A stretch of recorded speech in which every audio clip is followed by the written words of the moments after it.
Leviticus 4 Rules for Sin Offerings. The Lord spoke to Moses. He said, "Speak to the people of Israel. Tell them, suppose someone sins without meaning to, and what person does something the Lord commands us not to do? Suppose it is an anointed priest who sins, and suppose he brings guilt on the people. Then he must bring a young bull to the Lord. It must not have any flaws. He must bring it as a sin offering for the sin he has committed. He must bring the bull to the entrance to the tent of meeting in the sight of the Lord. He must place his hand on its head. He must kill it there in the sight of the Lord. Then the priest must take some of the bull's blood. He must carry it into the tent of meeting. He must dip his fingers into the blood. He must sprinkle some of it 7 times in the sight of the Lord. He must do it in front of the curtain of the most holy room. Then the priest must put some of the blood on the horns that stick out from the upper 4 corners of the altar for burning incense. The incense has a sweet smell. The altar stands in front of the Lord in the tent of meeting.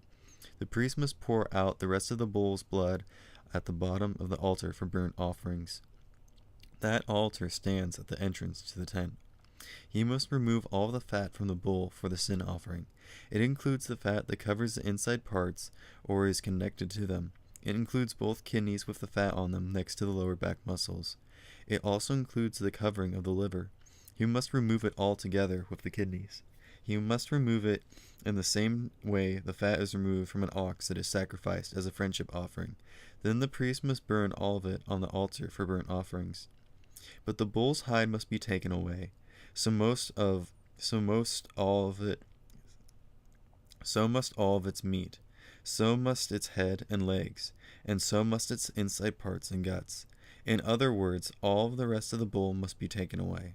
The priest must take it outside the camp. He must take it to a place that is clean. He must take it to the place where the ashes are thrown. There he must burn it in the wood fire on a pile of ashes. Or suppose the whole community of Israel sins without meaning to. Then do something the Lord commands us not to do. They do something the Lord commands us not to do. Even if they are not aware of what they have done, they are guilty. But suppose they become aware of the sin they have committed. Then they must bring a young bull as a sin offering. They must offer it in the front of the tent of meeting. The elders of the community must place their hands on the bull's head in the sight of the Lord. The bull must be killed in the sight of the Lord. Then the anointed priest must take some of the bull's blood into the tent of meeting. He must dip his finger into the blood. He must sprinkle it 7 times in the sight of the Lord. He must do it in front of the curtain. He must put some of the blood on the horns that stick out from the upper 4 corners of the altar. The altar stands in front of the Lord in the tent of meeting.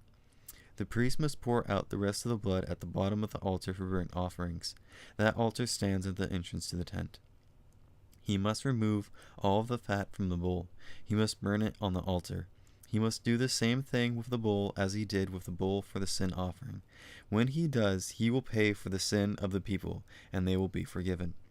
Then he must take the bull outside the camp. He must burn it just as he burned the first bull. It is a sin offering for the whole community.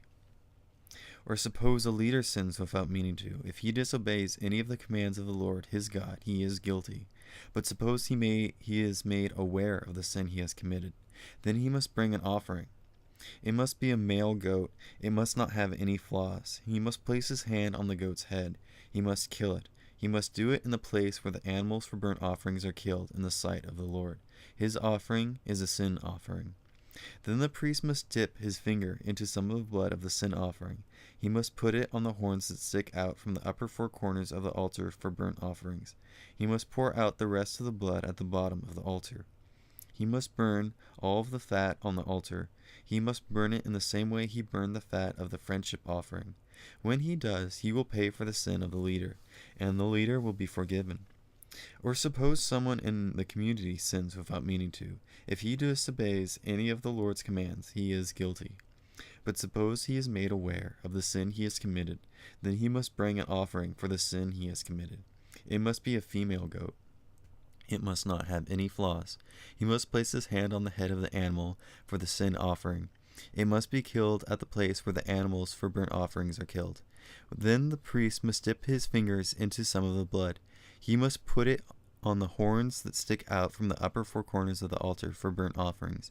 He must pour out the rest of the blood at the bottom of the altar.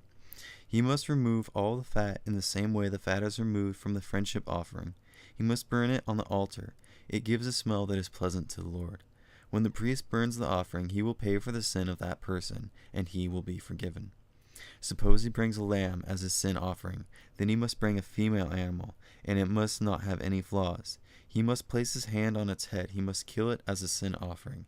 He must do it at the place where the animals for burnt offerings are killed. Then the priest must dip his finger into some of the blood of the sin offering. He must put it on the horns that stick out from the upper four corners of the altar for burnt offerings. He must pour out the rest of the blood at the bottom of the altar.